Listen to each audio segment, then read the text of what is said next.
Something has gone terribly wrong. The humans have found out about Jesse, and a bunch of cops with riot gear and assault rifles are chasing him.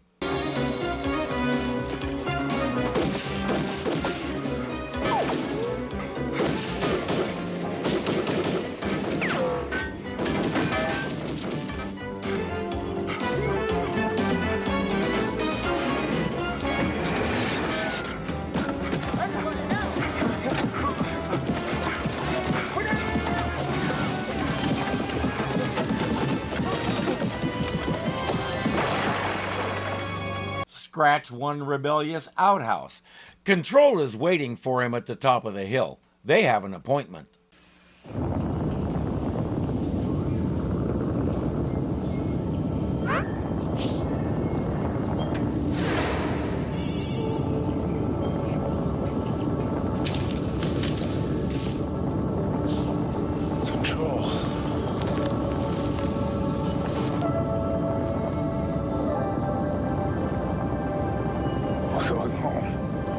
Not exactly, but it is a message. He finds himself in a dark place strapped to a gurney. A voice tells him there's new evidence to prove his innocence. Though you were rebellious against the council, it was not you who ordered the assassination of the Grand Elder. The guilty party has been revealed. Who would do this? One you knew well and trusted. Your vice commander. The whole thing was a dream. He was riding the bus and nodded off. But he's convinced the dream has meaning, and he has a way to prove his innocence now. Once he gives the council this information, he can go home. Only creatures as foolish as humans would attach meaning to such chemical reactions. Control. Control, listen. This device is simple, but it looks like fun. But if dreams do have meaning, this could have been a message, a sign. You are suffering from a thing called homesickness. Put these foolish dreams out of your head. What it probably means is the back of his mind has been rolling this whole thing over ever since he got here, and once it was freed from his control, it pulled out the answer that he knew all along, but didn't know that he knew it. Control insists he doesn't have any actual evidence, which is a valid point. But Jesse is determined to follow this. He heads to a bookstore to learn about dreams. But we all know how easily distracted he is, especially when he finds himself reading about himself. He wants to contact another planet as bad as this author does. Real neat stuff, huh? Real neat stuff. This is a really big seller around here. I will buy it. Good. You know, the guy who wrote it, Dr. Jordan, is a professor right over at the university. Where is this university? Well, that's handy. No wonder it's such a big seller. You gotta support the local boy who made good. So, most scientists hunting for life in our solar system have generally looked to Mars as the most likely candidate. But I say, the hell with that. It's a waste of time. In '76, the Viking lander was unable to find any forms of life there. You know, kind of like our faculty lounge. Further exploration with landers, rovers, Fidos, and all that have confirmed it. There ain't nothing alive there. Now, I always wanted to take a few of the Viking lander pictures and mess with them so it looked like the rocks were alive and moved across the field of view, but I never got good enough at photo editing to pull it off. It's such a grand idea for a prank, though, isn't it? Dr. Jordan says if you want to look for life, look at Saturn's moon Titan. Any questions? Yes, the Ike jacket there in the back. He'll call him that throughout the episode, and from what I could find, it's only marginally applicable to Jesse's coat, if it's applicable at all. The Ike jacket, or more properly the Eisenhower jacket, was a particular style and cut that was designed for the military. That thing Jesse is wearing lacks several features of an actual Ike jacket, such as being bright red instead of olive drab. But that won't stop our professor. When Jesse tells him there's no life on Titan, the professor wants to hear more. If I was looking for forms of life in this solar system, I would choose the second moon of the planet that you call Jupiter. Europa? It's nothing but ice. It would seem so. But 15 miles beneath this ice, there's an ocean that sustains many forms of life. That could sustain many forms of life. The best part about that is we've been able to verify the presence of that ocean. We haven't found any life in it yet because we haven't figured out a way to look at this ocean, but I'm guessing within about 2 more generations somebody will find a way. Do I think there's life on other planets? Sure, why not? I really don't care. In fact, I hope there isn't, or at least if there is, I hope they never contact us. We can't even get along with each other. What makes us think we won't get our noses out of joint at something a space alien says or does and start a war? It's what we humans do best. If there are any extraterrestrials watching this, do yourselves a favor. Go explore somewhere else. This planet's crazy. The professor wants to talk to Jesse. What were you doing in my lecture today? I'm interested in contacting alien life. Most scientists wait to hear messages from outer space. But you say on page 122 that you have found a way to send messages. You seem very interested in my program, Jesse. How'd you like a chance to work on it? His lab has everything you'd expect from someone trying to contact alien life. He just might be able to do something with this.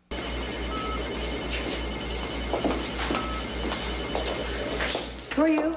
I'm Jesse. Oh, I'm sorry. I'm Carrie Robbins. Dr. Jordan said you'd be coming by. I just didn't expect you to be so, Gorgeous? early. Oh, that too. This equipment has the capability to send signals to other planets in a way that we have never been able to do before. Will there be an opportunity for all of us to work with this equipment? Sure, but I don't think you're going to get the hang of it overnight.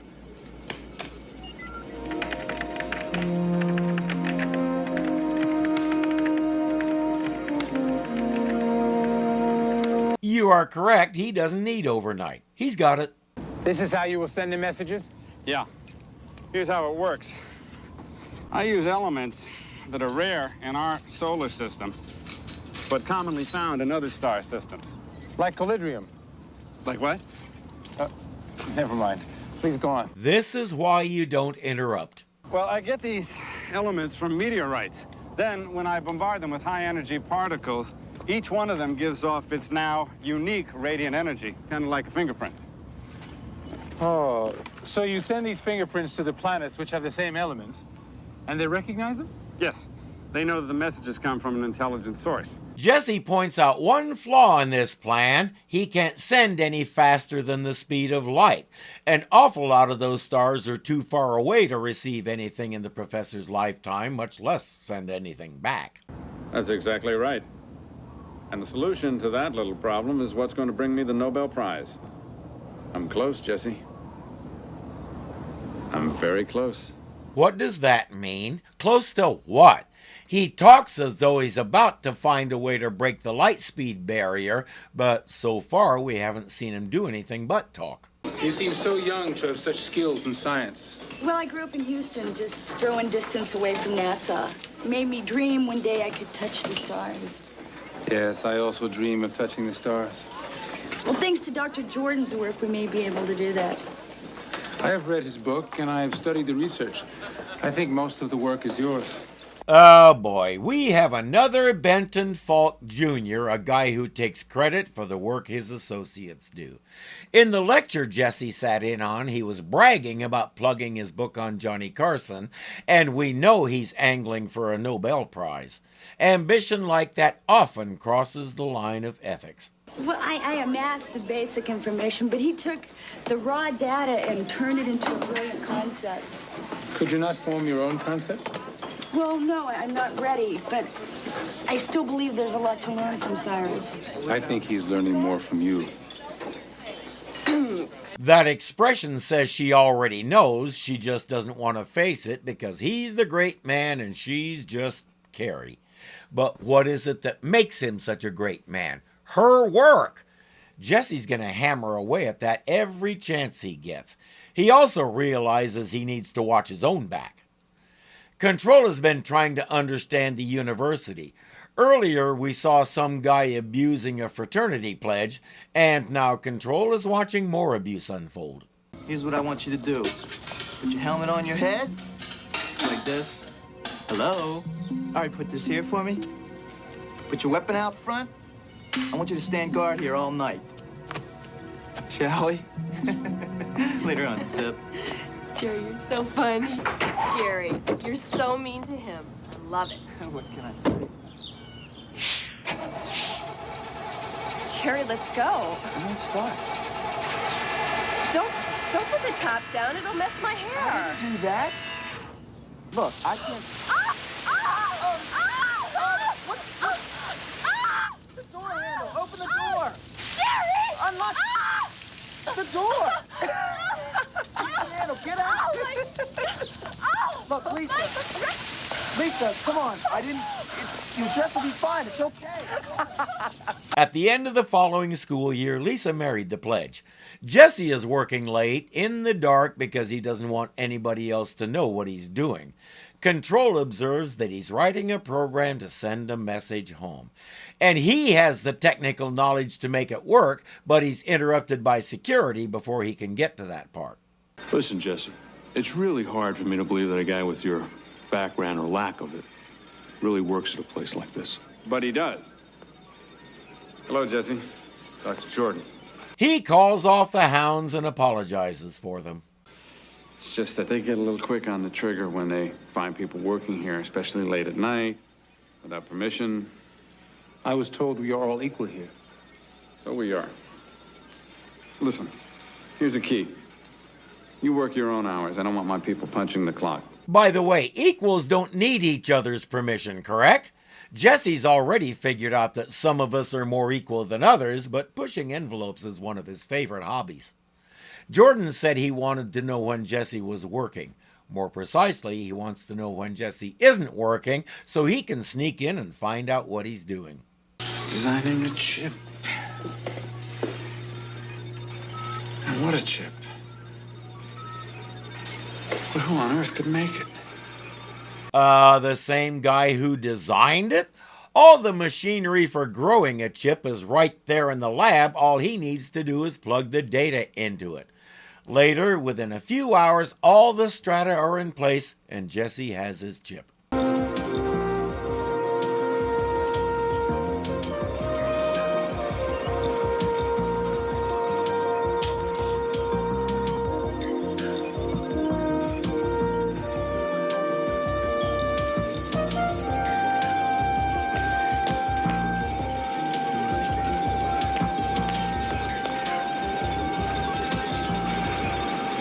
Thank you, Jesse.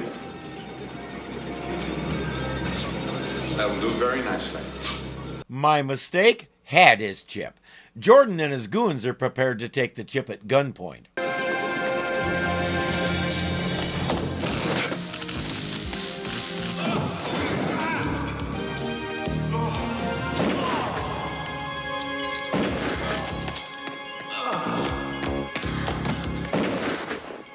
He wasn't able to grab the chip, so Jordan has what he wants. Jesse eludes those guys until he collapses on a sidewalk unconscious. Gene, a little quicker. His blood pressure stabilizing. What's his heart rate? It's fine. You will have no further use for this primitive human body. For all its weaknesses, it served me well. Soon you will rejoice in the power of your true form. Okay, people, let's close. This guy might actually make it. Those voices were part of his original dream. The surgery, not so much. Oh, no, sir. Wow, we didn't expect you to wake up so soon. This chest is on fire. That tends to happen when somebody pokes a big hole in it. You're gonna be fine.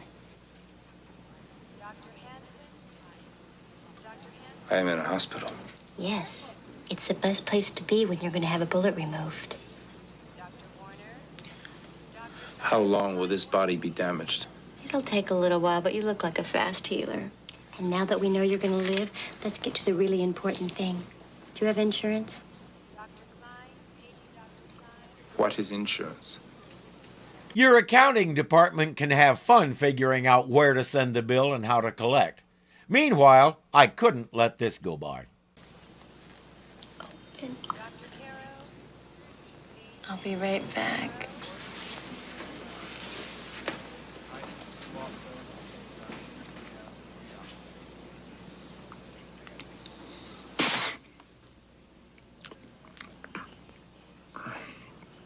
The food here is terrible. I hope that wasn't a mercury thermometer. If you swallow a bunch of mercury like that, every time the temperature rises, your eyes start going, and you can't see where you're going.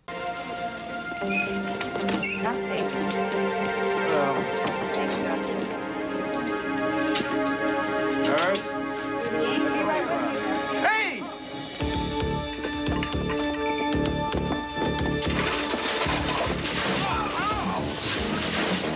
Lose the coat, Jesse. You're trying not to stand out or be recognized while wearing a big red hey look at me. Who is it? Jesse. I need help. Where else did you expect him to go? Please.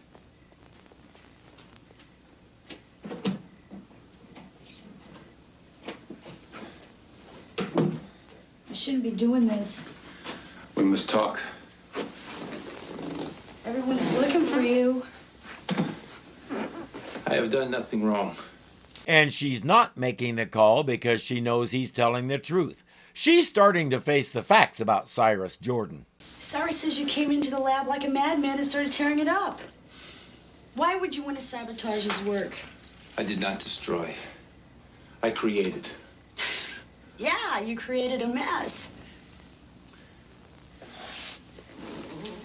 If you do not choose to listen, tell them I'm here.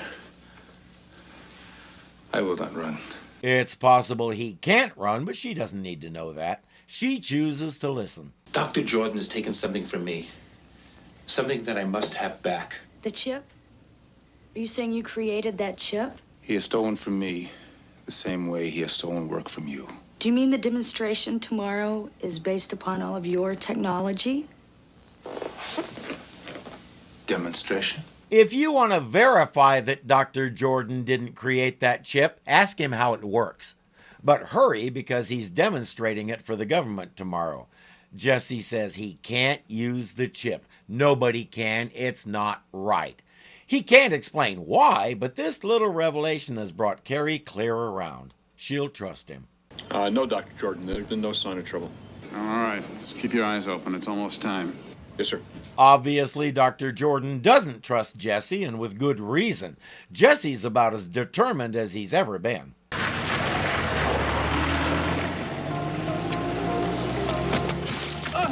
I'm pretty sure that's the same gate and tree we saw in Misfits of Science.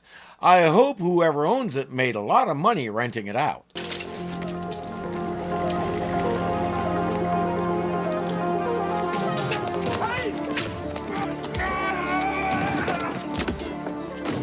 For good measure, he tips the guardhouse over. More guards are coming, and he's flashing back to his dream.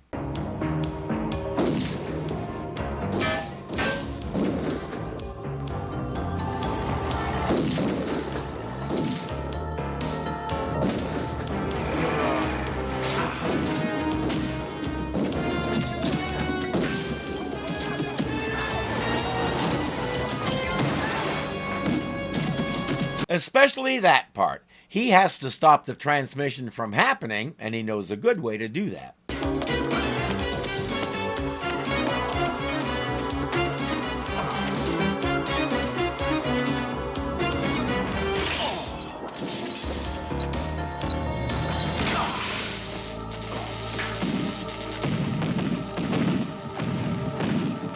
That display was counting down to the transmission. Now it's scrap.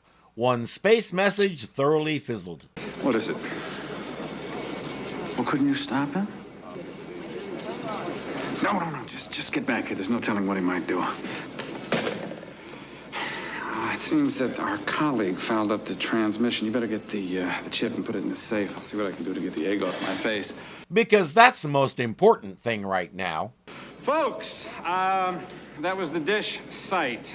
They have found the source of the glitch. However, it won't be fixed until the morning. So in the meantime, drinks and dinner on me. Sometime later, Jesse is here to retrieve what's his. Be my partner. We could win the Nobel Prize. Carrie, tell him what we could have. What we could have. It should be what we could give. It's an interesting theory. But the fact is, I have the chip. No, Cyrus, you don't. What are you doing? You could say that I'm dissolving an unequal partnership. I think she was waiting for just the right moment to do that. She slowly and deliberately places the chip in Jesse's hand, and I'm betting she did it that way just to irritate Cyrus as much as possible. I foresee much credit going to Carrie from now on, and the big man relegated to a figurehead. It's all he ever was anyway, may as well make it official. You're gonna use it for yourself, aren't you?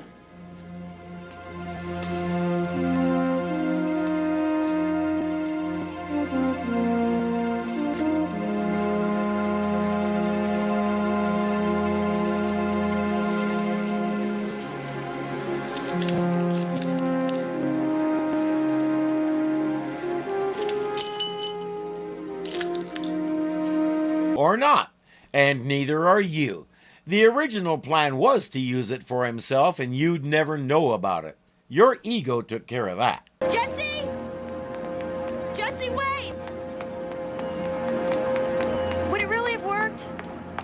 I'm not giving up. Good. We cannot find the truth by giving up. And we can't find it by stealing other people's work either. Luckily, she is the other people, so she knows how to forge ahead and leave Cyrus Jordan in the dust where he belongs. I'm gonna keep going until I finally communicate with a being from another planet. Maybe you already have.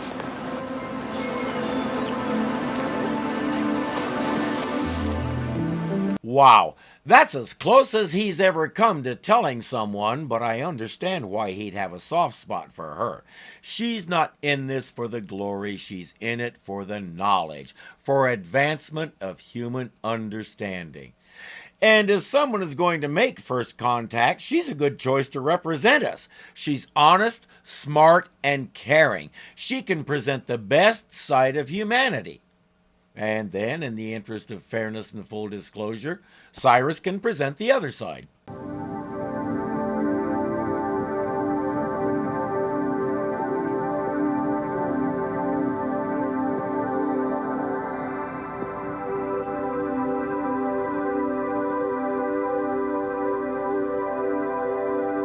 Especially marginally applicable. Do yourself a... Yeah, it's possible he...